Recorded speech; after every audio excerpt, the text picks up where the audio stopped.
आज हम पढ़ेंगे कैटलिस्ट। कैटलिस्ट आप सोच रहे होंगे हमने केमिकल काइनेटिक्स में भी पढ़ा था, बिल्कुल पढ़ा था। क्या थी definition? Catalyst is a substance which alters the rate of a reaction by changing the activation energy। पर वो एक्टिवेशन एनर्जी के कंसेप्ट में था। आज हम इसमें थोड़ा सा डिफरेंट पढ़ेंगे। ये तो हमें पता है कैटलिस्ट क्या होता है। Catalyst is a substance which alters the rate of reaction by changing activation energy और बाय चेंजिंग द पाथ। वो हमें मालूम है। पर अब कैटलिस्ट होते कितनी तरह के हैं? कैटलिस्ट दो तरह के होते हैं, homogeneous catalyst and heterogeneous catalyst. Homogeneous catalyst होते हैं जिनमें रिएक्टेंट और कैटलिस्ट की फिजिकल स्टेट सेम होती है। Homogeneous catalyst are those catalyst in which reactant and catalyst are in the same physical state, यहां देखिए SO2 भी गैसियस है, O2 भी गैसियस है, NO भी गैसियस है। when reactant and catalyst are in the same physical state, तो ये बन जाते हैं होमोजीनियस कैटलिस्ट। आप डेफिनेशन लिख भी सकते हैं। What are homogeneous catalyst? कई बार 1 मार्क में क्वेश्चन आ जाता है।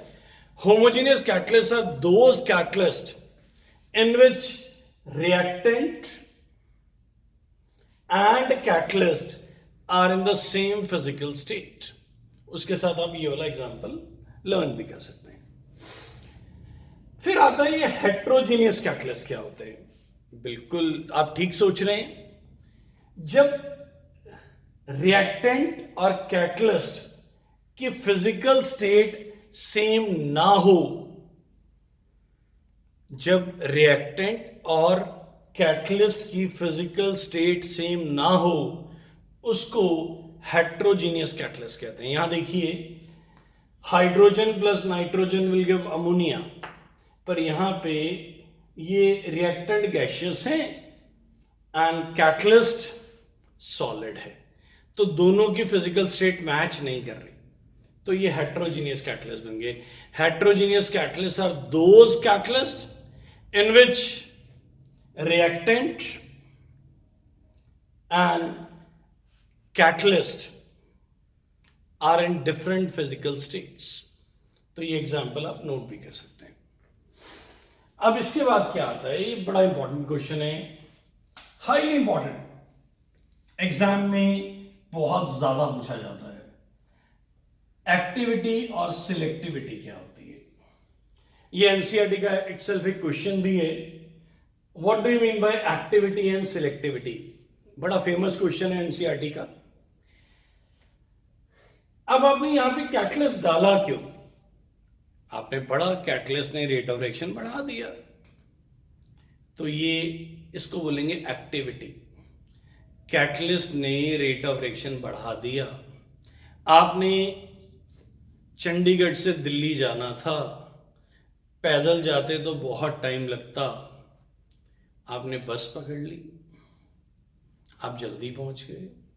आप कार पे चले गए, आपने फ्लाइट ले ली। ये सब कैटलिस्ट हैं, इन्होंने आपका ट्रेवलिंग टाइम कम कर दिया। तो this come under category that is called activity. Catalyst rate of reaction generally बढ़ा देता है, इट इज कॉल्ड एक्टिविटी। आप कोई भी एग्जांपल इसमें नोट कर सकते हैं। कैटलिस्ट हम क्यों डाल रहे हैं? रेट ऑफ रिएक्शन फास्ट हो जाए, जनरली फास्ट होता है, तो उसको एक्टिविटी कहते हैं। अब बारी आ गई सिलेक्टिविटी की। इसमें एग्जांपल जरूर लिखना है, कोई भी आप एग्जांपल नोट कर सकते हैं, ऊपर वाला। फिर आता है सिलेक्टिविटी। अब सिलेक्टिविटी क्या होती है?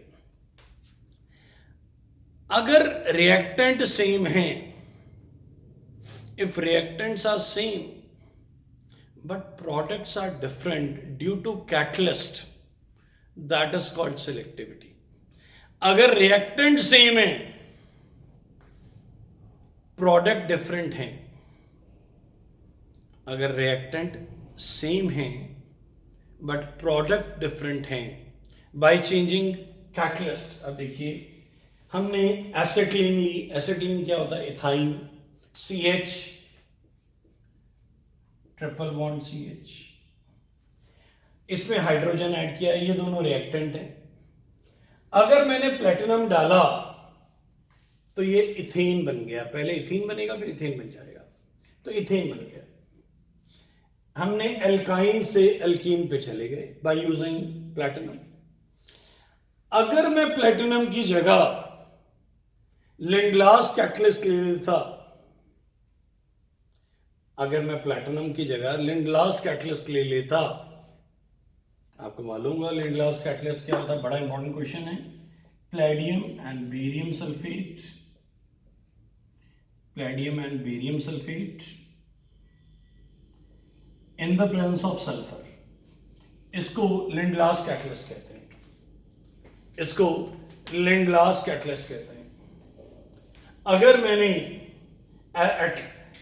एसिटिलीन के अंदर हाइड्रोजन ऐड किया, एसिटिलीन के अंदर हाइड्रोजन ऐड किया in the presence of Lindlar catalyst, तो ये इथाइलीन बन जाएगा। ये क्या बन जाएगा? इथाइलीन। तो ये जो हमने पढ़ा, कैटलिस्ट बदलने से प्रोडक्ट चेंज हो गया, कैटलिस्ट बदलने से प्रोडक्ट चेंज हो गया, इसको बोलते हैं सिलेक्टिविटी। मैं एक और एग्जांपल देता हूं, जनरल लाइफ एग्जांपल। आप रेलवे स्टेशन गए, वहां 2 ट्रेन्स खड़ी थी, आप एक ट्रेन में जाके बैठ गए, आपने कहा टिकट तो मेरे पास एक पास है, मैं उससे ही काम चला लूंगा। आपके पास कोई पास था इंडिया का, तो आप बैठ गए, जैसे आर्मी वालों के पास होता है। तो जब आप उसमें बैठे, आपने ट्रेन पे ध्यान नहीं दिया वो कौन सी ट्रेन है, आपने किसी से चलने के बाद पूछा कौन सी ट्रेन है, उसने कहा दिल्ली जा रही है, चलो दिल्ली चलते हैं। तो आप कहाँ पहुंच जाएंगे? दिल्ली पहुंच जाएंगे। एक दूसरी ट्रेन खड़ी थी वहां पे, अगर आप उस ट्रेन में ना चढ़ के दूसरी ट्रेन में चढ़ जाते, वो अमृतसर जा रही थी, तो आप कहां पहुंच जाते? अमृतसर पहुंच जाते।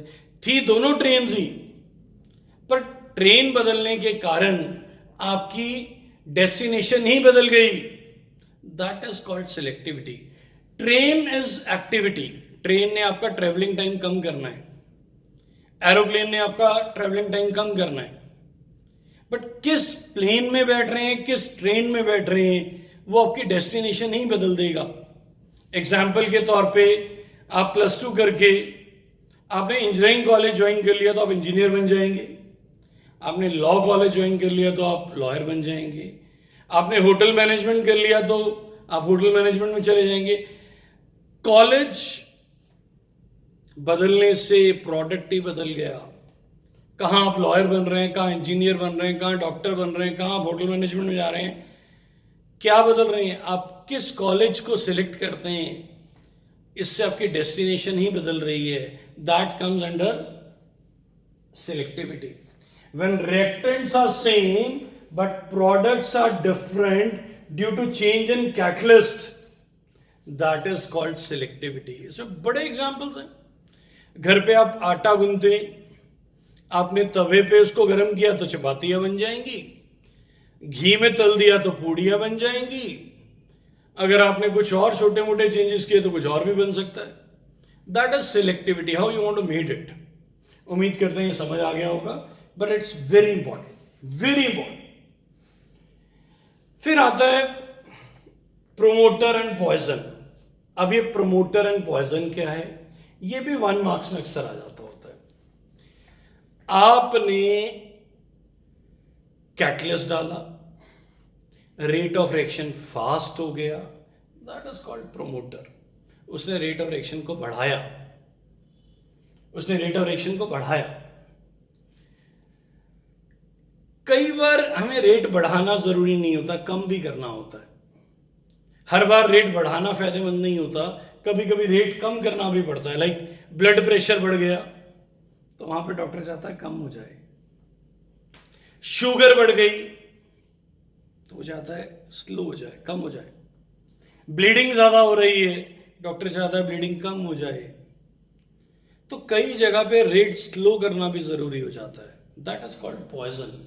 Poison are those substances, poisons are those substances which decreases the rate of reaction by increasing the activation energy.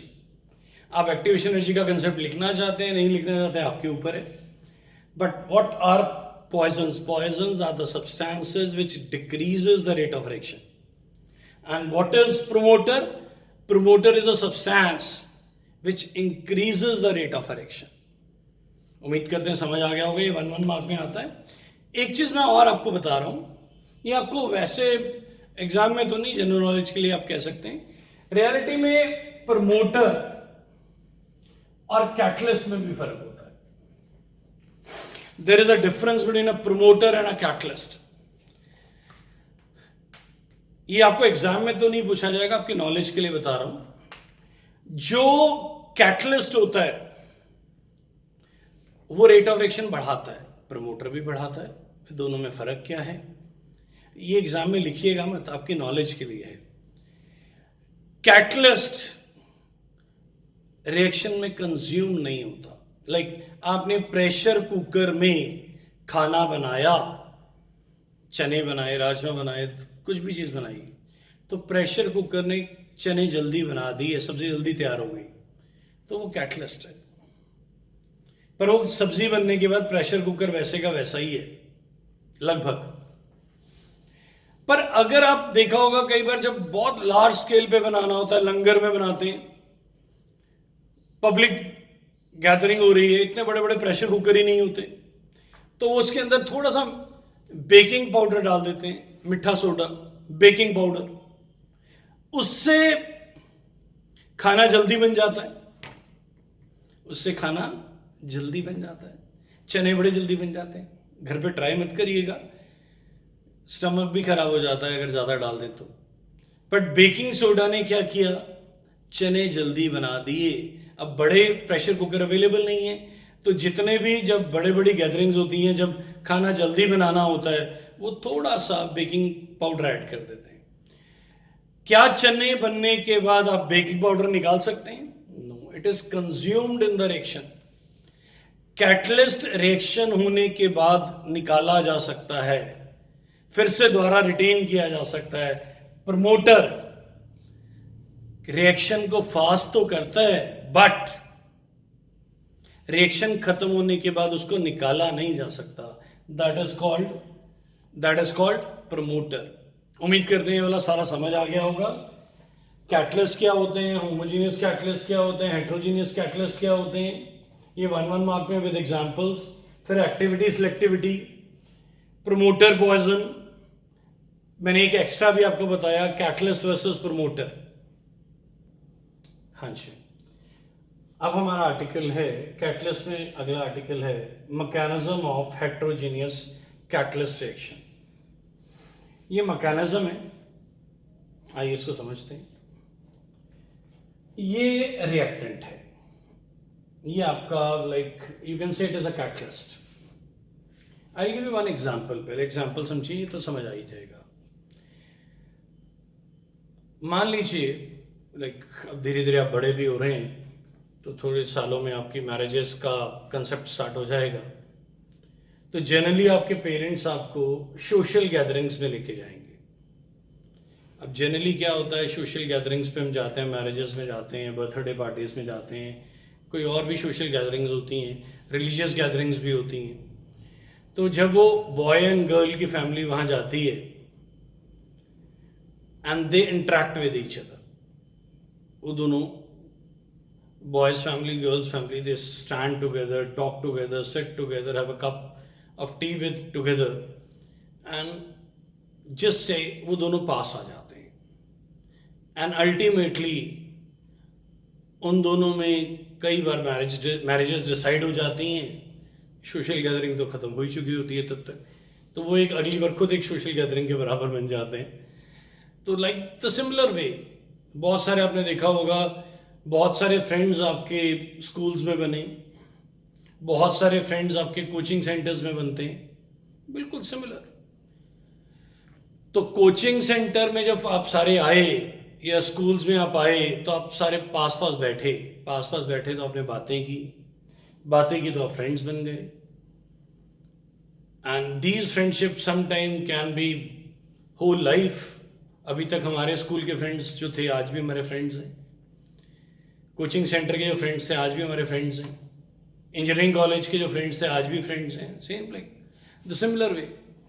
ये सॉलिड है. सॉलिड पे ए और बी एडजॉर्ब हो गए. देखिए ए ने भी बॉन्ड बना लिया किसके साथ? सॉलिड के साथ. बी ने भी बॉन्ड बना लिया किसके साथ?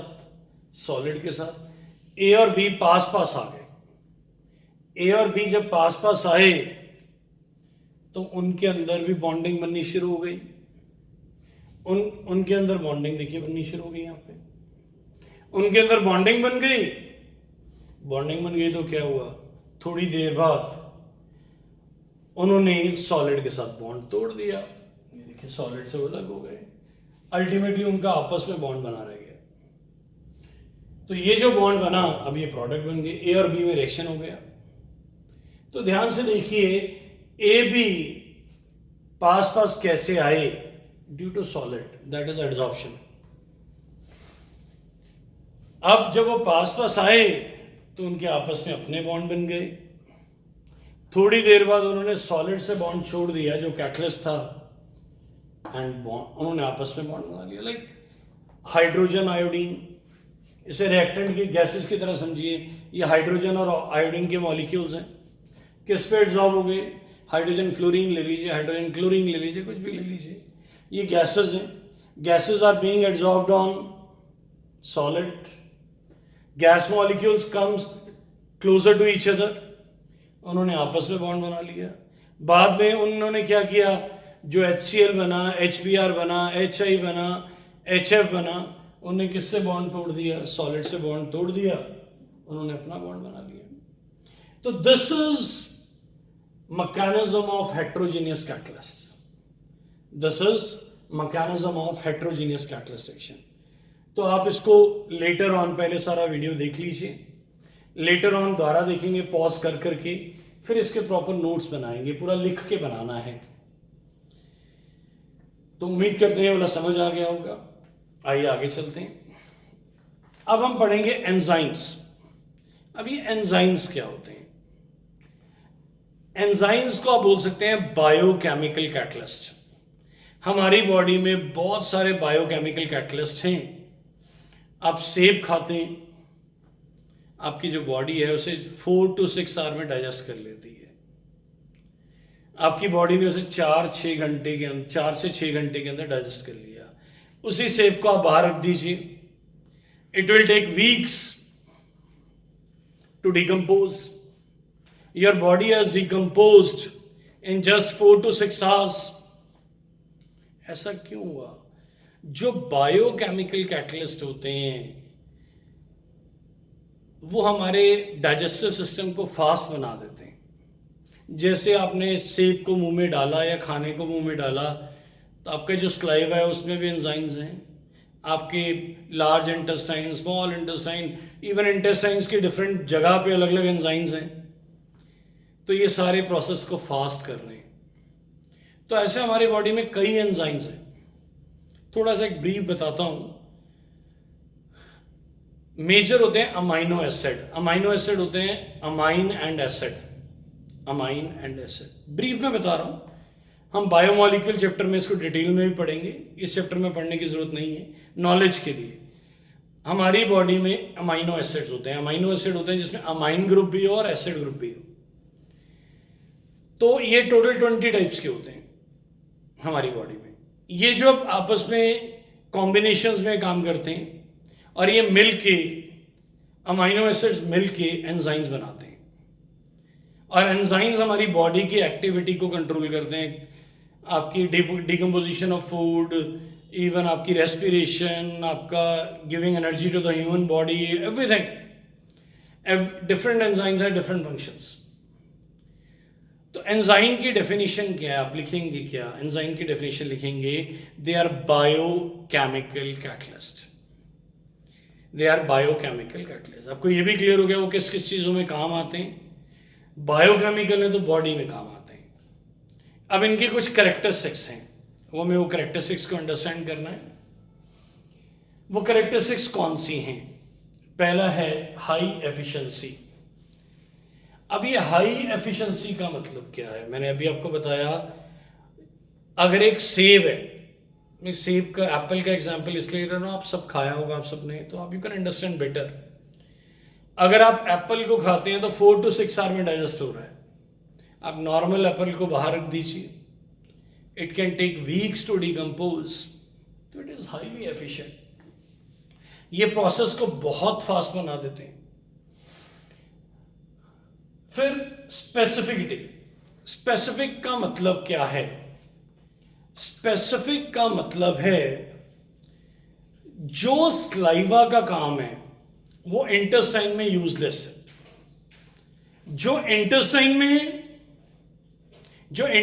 में एंजाइम पाया जाता है उसका स्लाइवा में कोई यूज नहीं है, दे बिकम इनएक्टिव। स्लाइवा, जो आपने कुछ खाना खाया, जो मुंह में स्लाइवा है वो मुंह में ही काम कर रहा है। जैसे ही वो फूड स्मॉल इंटेस्टाइन या लार्ज इंटेस्टाइन में पहुंचेगा तो स्लाइवा इनएक्टिव हो जाएगा। And they are very specific. हर एंजाइम का एक पर्टिकुलर काम है, उसने वही करना है, उसने दूसरा काम नहीं करना। तो दे आर वेरी स्पेसिफिक। अगर वो बॉडी में एंजाइम प्रॉपरली है तो वो काम होगा, बॉडी में वो एंजाइम नहीं है तो काम नहीं होगा। They are very specific. Like अगर आप बैंक चले जाते हैं, मान लीजिए आजकल तो बैंक में रोटेशन ऑफ जॉब चलती है, पर अगर हम मान लें अकाउंटेंट कहता है जी मैं तो सिर्फ पैसा दूंगा और लूंगा, जो कैशियर होता है, तो दैट इज वेरी स्पेसिफिक कि मैं कोई और काम नहीं करूंगा, तो वो बन जाएगा स्पेसिफिक। पर उसका एक बैंक में नुकसान हो सकता है कि अगर वो छुट्टी पे चले जाए तो सारा सिस्टम ऑफ बैंक कोलैप्स कर जाए। बॉडी में भी ऐसा ही होता है, दे आर वेरी स्पेसिफिक। अगर हमारी बॉडी में कोई एंजाइम बढ़ गया या कम हो गया तो हम बीमार हो जाएंगे। तो they are very specific. Specific का मतलब समझिए, बॉडी में जितने एंजाइम हैं उन सबका एक एक फंक्शन है। अगर वो बढ़ गया या कम हो गया तो हम बीमार हो जाएंगे। और वो अपनी ही जगह पे काम करते हैं। स्लाइवा अपनी जगह पे काम करेगा। इंटेस्टाइन में जो लार्ज इंटेस्टाइन में जो पाए जाते हैं वो लार्ज इंटेस्टाइन में काम करेंगे, जो स्मॉल इंटेस्टाइन में पाए जाते हैं वो स्मॉल इंटेस्टाइन में ही काम करेंगे, और पर्टिकुलर एरिया में और पर्टिकुलर जॉब ही करेंगे वो। That is स्पेसिफिटी। Optimum temperature. अब ये ऑप्टिमम टेम्परेचर क्या है? अगर बॉडी का टेम्परेचर थोड़ा सा भी बदल गया तो मैक्सिमम एंजाइम इनएक्टिव हो जाते हैं। अब मान लीजिए आपको फीवर हो गया, आपकी बॉडी का टेम्परेचर था 98.4, आपको 101 फीवर हो गया। अब जैसे ही आपको 101 हुआ फीवर, आप देखिए आपको भूख लगनी बंद हो जाती है, आप कुछ भी खाते हैं आपको वॉमिटिंग आनी शुरू हो जाती है। बॉडी का जो डाइजेस्टिव सिस्टम में जितने एंजाइम थे उन्होंने काम करना बंद कर दिया है। आप थोड़ी देर खड़े होंगे, आप थक जाएंगे, आपका दिल करेगा मैं बैठ जाऊं, आप थोड़ा सा भी चल नहीं पाएंगे। आप डॉक्टर को चेक कराने जाते हैं तो 10 मिनट खड़े नहीं हो सकते। अदरवाइज आप जानते हैं स्कूल में कई बार आपको पनिशमेंट भी मिलती होगी तो खड़े रहते होंगे आप आधा घंटा, घंटा, 2 घंटे। खेलने जाओ तो 4 घंटे भी खेलते हैं लोग। और जब बीमार हुए, बॉडी टेम्परेचर 101 हुआ तो आपसे 10 मिनट नहीं खड़ा हुआ जा रहा। अब लोग नॉनवेज खाते हैं, कितना डाइजेस्टिव सिस्टम को कितना वर्क करना पड़ता होगा, वो भी डाइजेस्ट हो जाता है। पर जब आप बीमार हो जाते हैं, फीवर हो जाता है, तो आपको चपाती भी डाइजेस्ट करनी मुश्किल हो रही है, आप खिचड़ी पे आ जाते हैं, कर्ड पे आ जाते हैं, फ्रूट्स पे आ जाते हैं। तो दे आर ऑप्टिमम टेम्परेचर। अगर टेम्परेचर 1 डिग्री, 2 डिग्री, 3 डिग्री भी बदल गया तो उनकी एक्टिविटी बहुत चेंज हो जाती है। आपने देखा होगा मिल्क को कर्ड बनाना है, ये भी एक एंजाइम्स ही करते हैं। बायो वाले ज़्यादा अच्छा बता पाएंगे कौन कौन से एंजाइम्स इनमें यूज़ होते हैं, कौन से बैक्टीरियाज यूज़ होते हैं।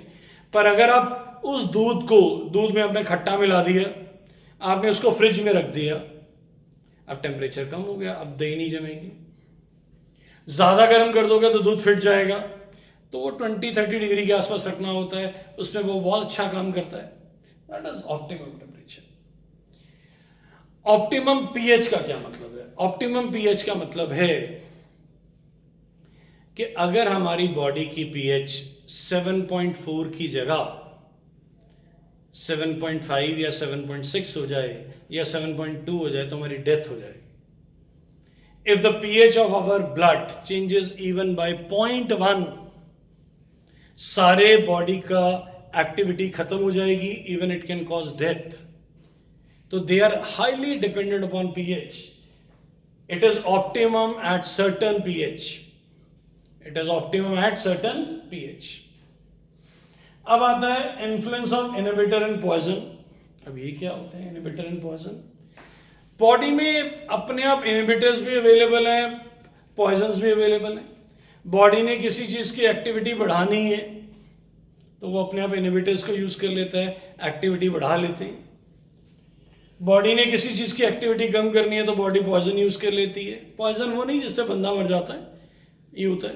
अब मैंने भी आपको बताया, हमारी बॉडी में मान लीजिए किसी चीज की एंजाइम की एक्टिविटी बढ़ गई, बॉडी अपने आप कम नहीं कर पा रही, हम डॉक्टर के पास जाते हैं, डॉक्टर 2-4 टेस्ट लिखवाता है, वो ढूंढ लेता है कि कौन सा एंजाइम में प्रॉब्लम है। अगर वो बढ़ी हुई है तो उसे वो कम कर देता है with the help of poison. अगर वो कम हुई है तो कोई ऐसा दे देता है जिससे बढ़ जाए।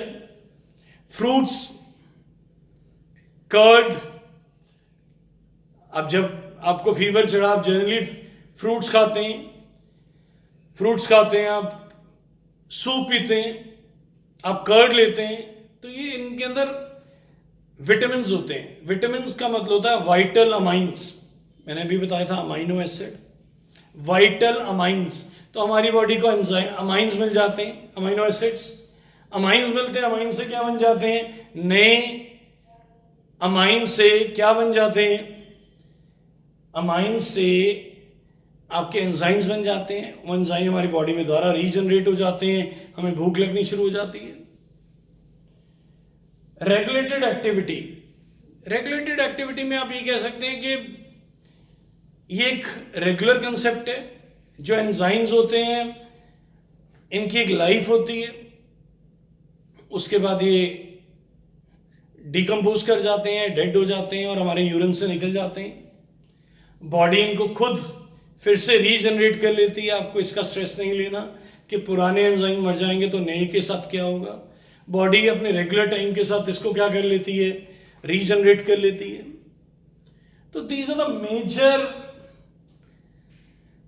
Major characteristics of enzyme. तो उम्मीद करते हैं आपको ये सारा समझ आ गया होगा। इस लेक्चर में हमने बहुत सारी चीजें पढ़ी, लाइक पहले पढ़ा कैटलिस्ट क्या होते हैं, फिर होमोजीनियस कैटलिस्ट, हेट्रोजीनियस कैटलिस्ट क्या होते हैं, फिर हमने पढ़ा एक्टिविटी सिलेक्टिविटी क्या होता है, फिर हमने पढ़ा पॉइजन एंड प्रोमोटर्स क्या होते हैं। मैंने आपको एक एक्स्ट्रा चीज भी कराई, क्या प्रोमोटर और कैटलिस्ट में क्या फर्क होता है। फिर हमने पढ़ा हेट्रोजीनियस कैटलिस्ट का मैकेनिज्म पढ़ा। फिर हमने पढ़ा एंजाइम्स क्या होते हैं। फिर हमने क्या पढ़ा? कैरेक्टरिस्टिक्स ऑफ एंजाइम्स क्या होते हैं। तो इस लेक्चर में हमने बहुत कुछ पढ़ा। तो याद रखिएगा, इस लेक्चर को एक बार सुनने के बाद दोबारा सुनेंगे और फिर धीरे धीरे नोट्स बनाएंगे properly. Take your time and then makes the note.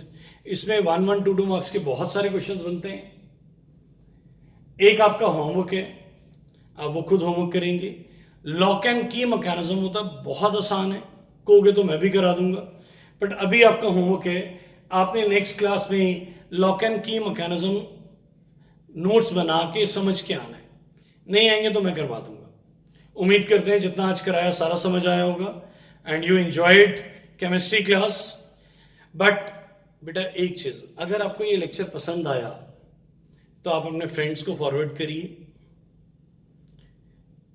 अगर पसंद आ रहा है लाइक करिए, और अगर आपको अच्छा लग रहा है कि खुराना सर का लेक्चर आपको पसंद आ रहा है, आप बार बार ये और वीडियोस देखना चाहते हैं, तो सब्सक्राइब भी करिए, हमें अच्छा लगेगा। आज के लिए इतना ही। Thank you.